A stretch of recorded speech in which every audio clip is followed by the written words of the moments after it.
Hi, so this week we're going to talk about sketchbooks, which makes sense here on Sketchbook Skool. And what we're going to talk about is the different kinds of sketchbooks there are and the kinds that you can make yourself. This is something that I kind of ran into a while ago, which was I couldn't find exactly the right sketchbooks for myself, and I ended up figuring out how to bind them, kind of, sort of, not incredibly well because I'm not a terribly disciplined person. So instead, what we're going to do this week is we're going to turn to a person who is incredibly disciplined about this sort of thing and of course, an expert on all things. Roz Stendahl, member of the Sketchbook Skool faculty, who teaches in the beginning class. And she is going to tell us about how can we bind our own sketchbooks and why should we? Roz, hi. Hi, Danny. So here's the question for this week. How do I bind my own sketchbook and why would I? Tell us your experience. Well, let me first start with the why would I. Some people shouldn't bind their own books, and there are a lot, especially recently, there's a renaissance of commercially available journals that take mixed media, and I think people should, avail themselves of that if they aren't interested. But I think that the reason you should bind a book, we ask yourself, and for me, the reasons are the following.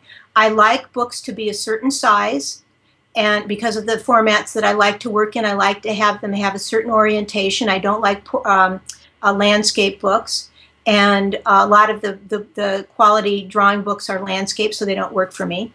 And then also, besides the size considerations, I like them to have the kinds of papers that I want to work on, because as you know, I work on, like 50 different papers, and they all do something different for me. So those are the reasons that I like to bind. And the other reason would be because you like to make things, because you like to make things that are individual and unique in some way.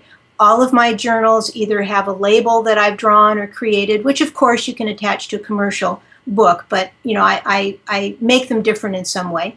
And then my books that are covered with decorative paper, I make my own decorative paper. So at each step of the way, I feel more involved and more engaged.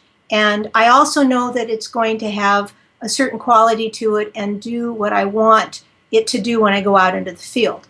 Now, as far as how should you go about making your own books, first thing, I think you should look around and see if you happen to live in a city where there's an institution supporting the traditional book arts.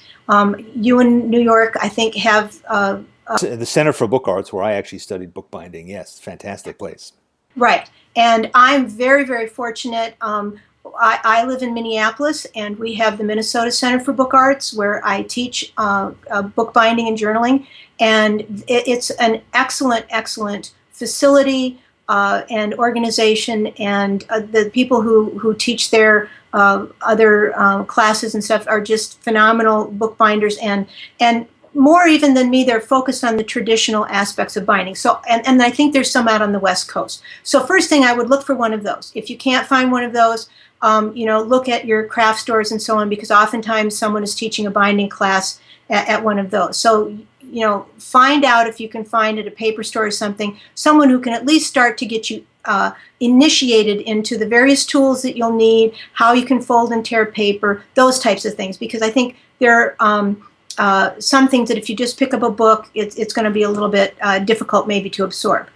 Secondly, I think books are an excellent resource. I'm a particular fan of a gentleman named Keith Smith, who has written a whole series of books on making books and also other aspects of book arts.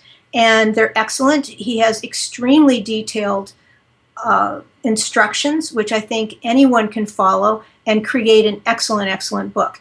And there are others. I've listed a number of books that I think are essential for a bookbinder on my blog, and I can send you that link. And so I think you avail yourself of that. And then the third thing is that once you get some instruction or you get a book, you practice. And not expect that the first book that you make is going to be perfect or wonderful, but that it's a learning process, and that the more you put into it, the better they're going to get. And I think that like any skill, physical skill, you can evolve it to get something really good. But not to minimize the process. I think that even first-time beginners can get something excellent, and you have the investment of having created it yourself. So I think all of those things together would be a good thing. So that's sort of how I feel getting into it. I mean, for me personally, the books that I bound, to have bound your own book and then to have filled it with a record of your life is an incredible experience. It completes the whole process. And as Roz said, to have a book that fits your life, that fits into the bag that you want, that's the right shape, it's the next step really in sketchbooking. I've probably filled 10 sketchbooks that I bought off the shelf before I started binding, and when I started doing it, it was a really great experience that that I keep going back to. But also, as you said, the market for sketchbooks has really grown a lot in the last 10 or 15 years, whereas it used to be there was a much more limited choice.